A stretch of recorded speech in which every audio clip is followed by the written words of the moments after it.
homeowners, right? So what did we just experience as homeowners here in East Tennessee? Getting a little bit of ice, and again, we got really lucky that we got missed for the most part. So one thing is just some bags of salt, right? Very cheap. Keep some bags of salt around the house, and this is mainly not so much for getting in and out, but mainly your steps, right? Your back porch, your front porch, those areas, especially even just your animals. You know, your animals, they get the zoomies, right? They take off running, right? So just clearing that typical walking spaces.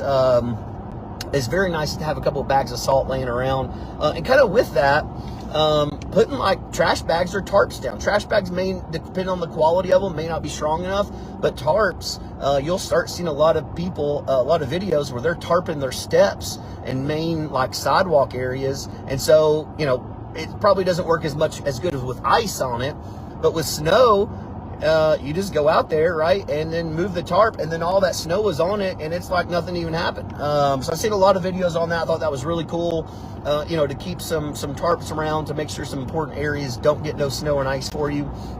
The next one here is, depending on your location, and even good locations may want this, right? But I know when we build our forever home eventually, I will have a Generac, or I'd say Generac, this is because the name I know, but I will have a home generator that's ran off of gas or propane, a buried propane tank, something like that. I will have that 100%. You know, something happens, you never know, something goes down. You gotta think power goes out, nothing electrical works.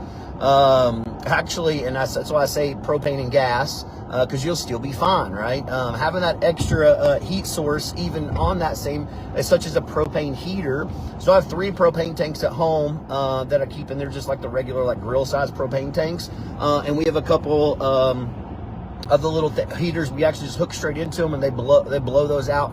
And we mainly use them for like tailgating when football season gets cold. But I have those at home, right? That's what I'm talking about. You can do that. Of course, the old kerosene heaters. I grew up literally remembering with like no HVAC system, and we had kerosene heaters growing up. I never really pieced that together until I got much older, but yeah, we had kerosene heaters spread out across the house. That's what kept the house warm. Of course, wood burning fireplace is another one you can always do something with, but your electric, you know, gas log will not work because you have no electricity. The third one here is insulate your plumbing lines, right? Your crawl space area, make sure they're insulated. It is not required by builders. It is no code. Is it preferred and a best practice? Sure, but it is not required for builders to insulate your plumbing lines. So that is another thing you can kind of do, along with kind of those hose bibs on the outside, put those little covers on them, is something you can do with not a lot of cost at all there.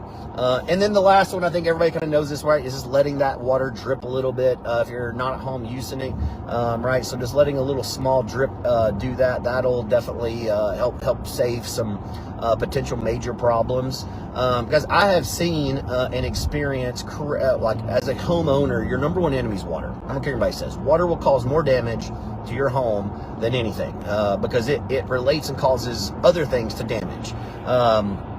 I've seen some people close a couple years ago with me, moving here, great clients.